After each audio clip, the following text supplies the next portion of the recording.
নমস্কার, প্রান্তিক গাইডে সবাইকে শুভেচ্ছা অভিনন্দন। আজ আমি নিয়ে এসেছি কলকাতা বিশ্ববিদ্যালয় BA 4th semester Bangla honours CC 8 পেপারের সাজেশন।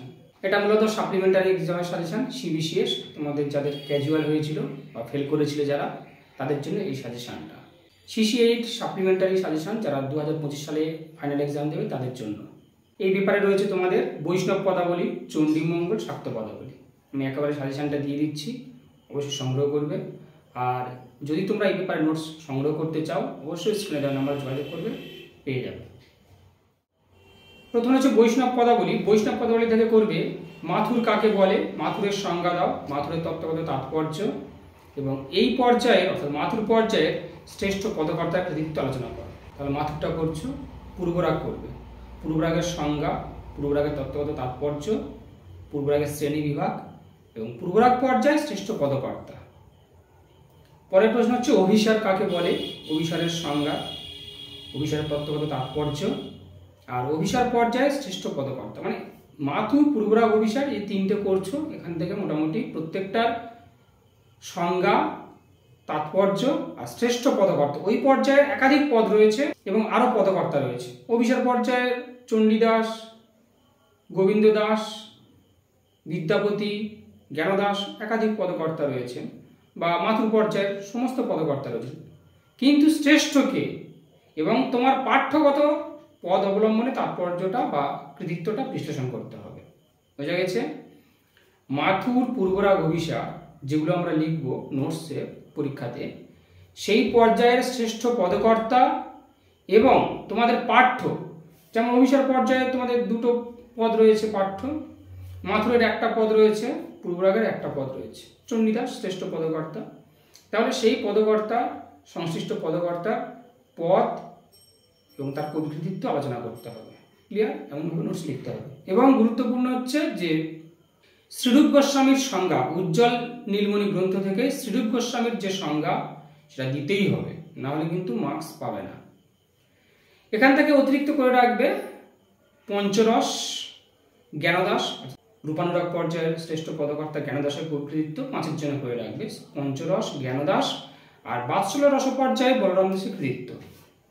এবং টেক্সট যদি পড়া থাকে তাহলে কিন্তু অবশ্যই 5গুলো যে তাৎপর্য বিশ্লেষণ করে পেরে যাবে এবং 1-এরও পেরে যাবে। কারণ তোমরা দেখবে 1-এ কিন্তু শর্ট কোশ্চেন যেমন পড়ে লাইন তুলে দেবে, শব্দের অর্থ পড়ে।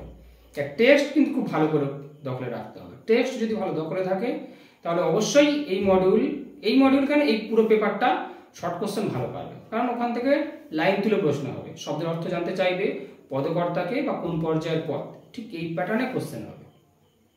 ক্লিয়ার? তাহলে বৈষ্ণব পদাবলী কমপ্লিট। মাথুর, পূর্বরাগ, অভিসার এই 3টে করো। তাও আমি বলবো তোমরা এই 3টের যে কোনো দুটোকে বেছে নাও। 3টের যে কোনো দুটো নিলে একটা অবশ্যই পাবে। 3টের মধ্যে যে কোনো দুটোকে তোমরা বেছে নাও, 3টে করো, 3টের যে কোনো দুটোকে বেছে নাও, যে কোনো দুটো বেছে নিলে একটা অবশ্যই পাবে, এটা নিশ্চিত।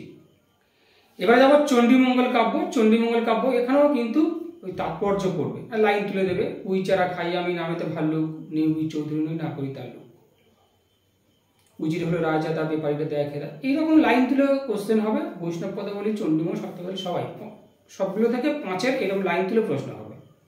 সেগুলো তোমরা যদি টেক্সট পড়া থাকে তাহলে ভালোভাবে লিখতে পারবে। তাও যদি নোট বই থাকে বা নোটস সংগ্রহে থাকে অবশ্যই পড়বে। আমার কাছে নোটস নিলে আমি এগুলো দিয়ে দেবো, 5 দিয়ে দেবো, 1 দিয়ে দেবো এবং 15 দিয়ে দেবো বা 10 দিয়ে দেবো। তাহলে চণ্ডীমঙ্গল থেকে করবে তোমরা বড় নোটস। কালকেতু চরিত্র, ফুল্লরা চরিত্র, এই দুটো সুপারস্টার মেরে আগে বুঝতে পারো। সমাজচিত্র, চণ্ডীমঙ্গল কাব্যের যে সমাজচিত্র বা সমাজ বাস্তবতার ছবি ফুটে উঠেছে তা আলোচনা করো। এই যুগে জন্মগ্রহণ করিলে তিনি কবি না হইয়া ঔপন্যাসিক হইতেন। কবিকঙ্কন মুকুন্দ চক্রবর্তী সম্পর্কে এই মত কতটা সার্থক? অর্থাৎ চণ্ডীমঙ্গল কাব্যের যে ঔপন্যাসিক চেতনা ফুটে উঠেছে বা উপন্যাসের লক্ষণ ফুটে উঠেছে তা আলোচনা করো। চণ্ডীমঙ্গল কাব্যের সমাজ বাস্তবতা বা সমাজচিত্র এবং ঔপন্যাসিক চেতনা বা ঔপন্যাসিক দৃষ্টিভঙ্গির ছবি কতটা, এই দুটো নোটস করবে। আর চণ্ডীমঙ্গল কাব্যে গ্রন্থ উৎপত্তির কারণ, এটা কিন্তু খুব গুরুত্বপূর্ণ। এটা 5-এও আসে আর 10-এও আসে। এই চণ্ডীমঙ্গল কাব্যে গ্রন্থ উৎপত্তির কারণ অংশে সমাজ বাস্তবতার ছবি কতটা ফুটে রয়েছে তা আলোচনা করো। গ্রন্থ উৎপত্তির কারণটা খুব ভালো করে পড়বে। এখান থেকে 10 আসে, 5 আসে, 1 আসে। তাই ওই টেক্সট যে গ্রন্থ উৎপত্তির কারণ এটাও ভালো করে পড়বে। হলো। 5-এর জন্য করবে মুরারিশীল, 5-এর জন্য মুরারিশীল করবে, এবং এগুলোর মধ্যে 5 আসতে পারে। আবার যদি টেক্সট পড়া থাকে তাহলে দুশ্চিন্তার কোনো কারণ নেই, আর একটা অন্তত তোমরা লাইন তোলা প্রশ্ন পাবে টেক্সট থেকে। ক্লিয়ার? এবার যাবো শাক্ত পদাবলী। শাক্ত পদাবলী এটাও টেক্সট পড়বে, তাহলে 5-1, 3টে মডিউলের টেক্সট পড়লে 5-1 নিয়ে চিন্তা করতে হবে না, সে সব থেকে বেশি নাম্বার পাবে। এখান থেকে করবে রামপ্রসাদ সেন। রামপ্রসাদ সেন খুব ভালো করে মুখস্থ করবে, আগে মুখস্থ করবে এটা। রামপ্রসাদ সেন সুপারস্টার নয়, রামপ্রসাদ সেন করবে।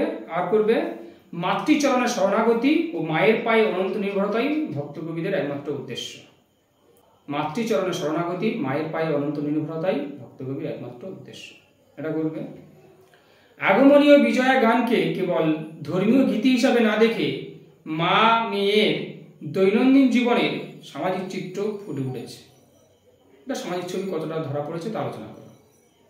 আগমনী বিজয়া গানকে কেবল ধর্মীয় গীতি হিসাবে না দেখে মা মেয়ের যে সামাজিক চিত্র বা দৈনন্দিন জীবনের চিত্র ফুটে উঠেছে তা আলোচনা করো।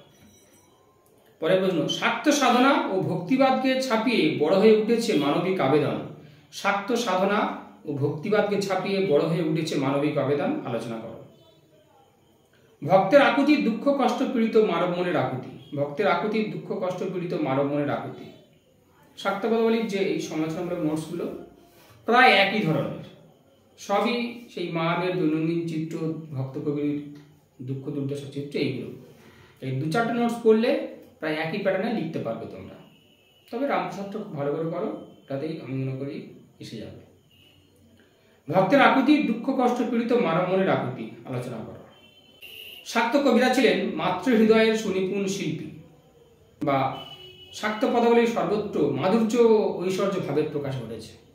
এই কটা তাহলে রিপিট করছি, মাতৃচরণে শরণাগতি, মায়ের পায়ে অনন্ত নির্ভরতা, এই কোশ্চেনটা। আগমনীয় বিজয় গানকে কেবল ধর্মীয় গীতি হিসাবে না দেখে মা মেয়ের দৈনন্দিন জীবনের বাস্তব সামাজিক চিত্র, এটা। শাক্ত সাধনা ও ভক্তিবাদকে ছাপিয়ে বড় হয়ে উঠেছে মানবিক আবেদন। ভক্তের আকুতি দুঃখ কষ্ট পীড়িত মানব মনের আকুতি। আর শাক্ত কবিরা ছিলেন মাতৃহৃদয়ের সুনিপুণ শিল্পী, অথবা শাক্ত পদাবলীর সর্বত্র মাধুর্য ও ঐশ্বর্য ভাবের প্রকাশ। ব্যাস, তাহলে CC8 সাপ্লিমেন্টারি এক্সামের সাজেশন 2025 দিয়ে দিলাম, এগুলোই পড়ো, হয়ে যাবে। একেবারে টার্ম মেরে দেবো যদি বলো, এটা কিন্তু নিজস্ব দায়, আমার কোনো রিস্ক নেই। কারণ আমি কিন্তু সাপ্লিমেন্টারি সাজেশন দিই না সাধারণত, সবাই রিকোয়েস্ট করছে তাই দিচ্ছি, কারণ এগুলোতে এত মনোসংযোগ দেওয়া যায় না। দেওয়া যেত যদি তোমাদের সিলেবাসটা অপরিবর্তিত থাকতো, কারণ নতুন সিলেবাস এসে গিয়েছে। তোমাদের পরবর্তী দেখো খোঁজ নাও, তোমরা জানো নতুন সিলেবাস এসে গিয়েছে, তাই এই সাজেশন আর সময় হয়ে ওঠে না। কিন্তু দিয়ে দিচ্ছি, যেগুলো দিলাম সেগুলো পড়ো, অবশ্যই পাস করবে, নিশ্চিত থাকো। তোমরা অবশ্যই জানো ক্রান্তিকারী সাজেশন কমন পাবে, এটা নিশ্চিত। তাও আমি বলছি তোমরা কালকেতু, ফুল্লরা, রামপ্রসাদ এই 3টে, আর মাথুর অভিসার এই 5টা নোটস মুখস্থ করো। কালকেতু, ফুল্লরা, রামপ্রসাদ সেন, মাথুর, অভিসার। ক্লিয়ার? 5-এর জন্য মেনকাটাও দেখে নিও, শাক্ত পদাবলী থেকে যে মেনকা চরিত্র এটা দেখে নিও। টেক্সটগুলো একটু যদি দেখে রাখো, আমি আশা করছি হয়ে যাবে। আর আমার কাছ থেকে যদি নোটস নাও, এটা আমি বলছি না যে নিতে হবে বাধ্যতামূলক, কারণ আমি 5-এর জন্য আলাদা কিছু নোটস রেডি করেছি, 5-এর কিছু নোটস আলাদা রেডি করেছি, সেগুলো তোমরা পেয়ে যাবে। লাইনগুলো মুখস্থ রাখলে, মনে রাখলে কে বলেছে বা কার উক্তি এবং তাৎপর্য, তোমরা কবিতার যে 3টে লাইন বা 2 লাইন দেবে সেইটা অনুযায়ী লিখতে পারবে। তাই লাইন করা খুব গুরুত্বপূর্ণ, শুধুমাত্র ওই লাইন করাই দেখে যাও, অন্তত আই শেডিংটা হয়ে যাবে। কে বলেছে বা কার উক্তি বা কার পদ, এটা জানলে আর অন্য কিছু প্রয়োজন পড়বে না, কারণ ওই যে 2 লাইন পড়ছে সেই 2 লাইন তাৎপর্য লিখতে পারবে তোমরা, ছেড়ে আসবে না। যে ভালো পড়াশোনা করবে, যে ভালো লিখে আসবে, সে তো ভালো নাম্বার পাবে। যারা পাস করতে চাও তারা অবশ্যই মোটামুটি যেমনভাবে বললাম তেমনভাবেই ফলো করো। আর যারা অনলাইন ক্লাস করতে চায় বা যারা নোটস নিতে চায়, অবশ্যই একটু রেফার করে দিয়ে তোমরা, আশা করবো